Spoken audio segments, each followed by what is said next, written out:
अगर आप भी उन लोगों में से हैं जिन्हें नेचर सिर्फ पेड़-पौधे दिखाई देते हैं और ऐसी बातें बहुत बेफिज़ूल लगती हैं कि नेचर मन को सुकून देता है वगैरह-वगैरह, तो आपके लिए पोएम पढ़ना और इसकी बातों को थोड़ा-सा सुनना बेहद ज़रूरी हो जाता है।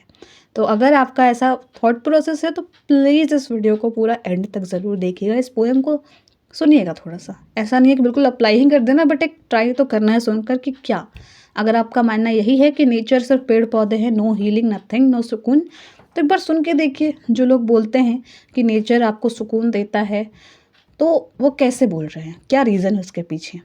तो उसी पर ये पोएम आधारित है और पोएम का नाम क्या है कि lines written a few miles above Tintern AB.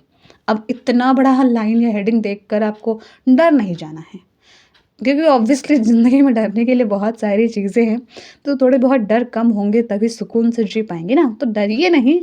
इसको हम लोग शॉर्ट में इस पोएम का नाम टिंटन एबे भी कहते हैं और इस पोएम को लिखा किन्होंने है? विलियम वर्ड्सवर्थ ने। तो विलियम वर्ड्सवर्थ रोमांटिक एज के भी एक महाकवि माने जाते हैं, महान कवि।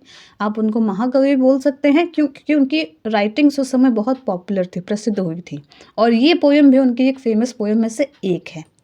तो अब टिंटन एबे ये नाम सुनकर थोड़ा अलग लग रहा होगा, लेकिन अलग लगने से घबराना नहीं है।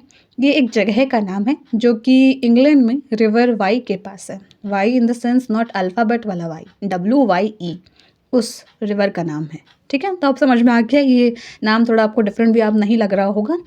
तो पोएम की शुरुआत कहाँ से होती है कि विलियम वर्ड्सवर्थ खुद को इमेजिन करते हैं इस पोएम में और लिखते हैं कि आज जिस पॉइंट ऑफ टाइम पर वो पोएम लिख रहे हैं, आप इमेजिन करिए, मान लीजिए अभी लिख रहे हैं, ठीक है? बस इमेजिन की बात हो रही है, ऐसा नहीं कि पोएम में ये कहा गया है।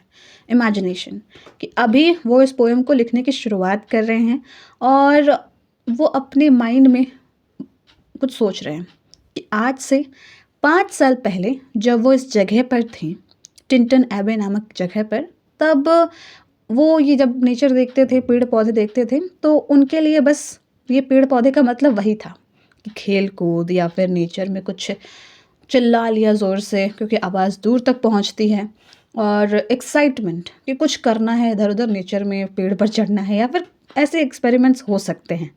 लेकिन आज जब 5 साल बाद वो अपनी प्रेज़ेंट रियलिटी को देख रहे हैं, तो प्रेज़ेंट रियलिटी में उन्हें अपनी ज़िंदगी में पेन यानी कि बहुत दर्द हो सकता है, कई चीज़ें उन्हें दर्द दे रही हों, स्ट्रगल्स, संघर्ष के दिन चल रहे हों आज रियलिटी में और रिस्पॉन्सिबिलिटीज़ पे काफ़ी आ गई हैं उन पर। तब वो वापस आ गए हैं इस जगह पर। 5 साल पहले की मेमोरी वो याद करते हैं अपने यूथ के दिनों की, कि उस समय तो उनके लिए बस जो हमने शुरुआत में डिस्कस किया था कि पेड़-पौधे पेड़-पौधे की तरह ही हैं, नथिंग एल्स, उसके पीछे कोई फिलॉसॉफिकल मीनिंग नहीं था या कॉन्टेक्स्ट वो नहीं समझते थे। लेकिन अब 5 साल बाद जब यूथ से वो थोड़ा और आगे बढ़ गए हैं और ज़िंदगी ने उन पर रिस्पॉन्सिबिलिटीज़ का भार दिया है और वो शहर में रहते थे इन 5 सालों के बीच में। तो अब शहरी लाइफ से वो वापस आए हैं इस जगह पर और इस जगह को देखकर उनके दिल में अब एक सुकून उमड़ पड़ा है और अब जब वो नेचर को देखते हैं तब उनके मन में एक ठहराव सा होता है और लगता है कि नेचर उन्हें अंदर ही अंदर इन सभी समस्याओं से जूझने की शक्ति दे रही है। और उन्होंने साथ में अपनी बहन उनकी खड़ी थी, उनके साथ में उस पॉइंट पर जब वो पोएम लिख रहे हैं और प्रेज़ेंट मोमेंट में हैं और वो अपनी बहन को कहते हैं कि आज भी तुम इस नेचर को उस मासूमियत से देख रहे हो जैसे पहले कभी मैं देखा करता था। कब देखा करते थे? आज से 5 साल पहले, जो उन्होंने हम पहले डिस्कस किया है। तो शायद उनकी बहन उनसे छोटी होंगी, तभी उन्हें वो सलाह दे रहे हैं कि अभी तो सिर्फ़ ये पेड़-पेड़ लग रहे हैं, लेकिन जब ज़िंदगी काफ़ी भार देती है तब नेचर एक सोर्स बनती है ऑफ स्ट्रेंथ। नेचर के अंदर एक शक्ति दिखाई देती है जिससे हमारे अंदर की सारी दिक्कतें सॉल्व हो जाती हैं या फिर एक सुकून का मौका मिलता है। तो ये सलाह वो अपनी बहन को देते हैं, तो उनकी बहन का नाम क्या है? Dorothy Wordsworth. भाई का नाम क्या है? William Wordsworth. बहन का नाम क्या है? Dorothy Wordsworth. आई होप आपको समझ में आ गया होगा।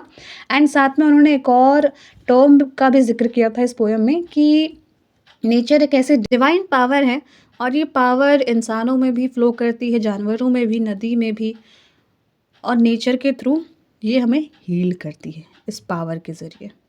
तो आई होप आपको अब सारी चीज़ें क्लियर हो गई होंगी और इस पोएम का कोर मैसेज तो पता चल ही गया होगा कि एक समय के बाद नेचर हमारी ज़िंदगी का एक ऐसा सोर्स बन जाती है जहाँ से हमें शक्ति मिलती है ज़िंदगी को सुकून से जीने का।